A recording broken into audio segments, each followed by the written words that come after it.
we have to be proud of our cuisine. We have to be proud of our produce.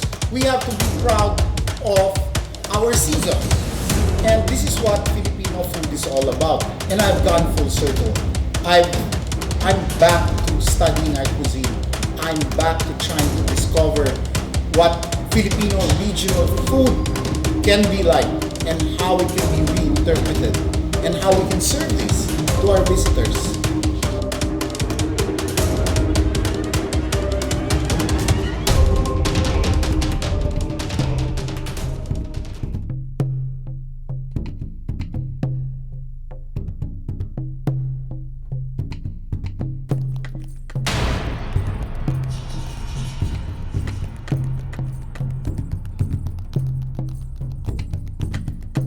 Bringhe is a traditional rice dish that is served all over central Luzon.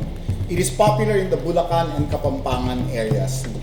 If we look at the etymology of the title Bringhe, we talk of Bringhe and we talk of Indian brinji.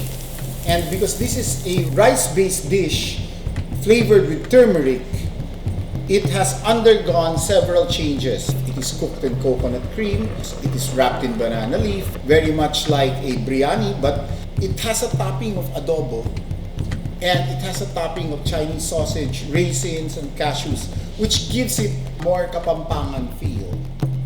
Especially the type of adobo that's topped on it, which is our adobo del diablo, which is the prevalent adobo in our town of Sulipan, Pampanga.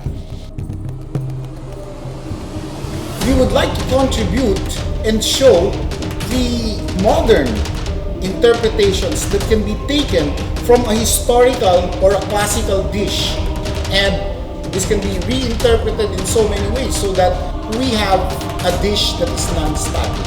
And I guess this is what the philosophy of this event is all about, of Madrid Fusion, the development of cuisine.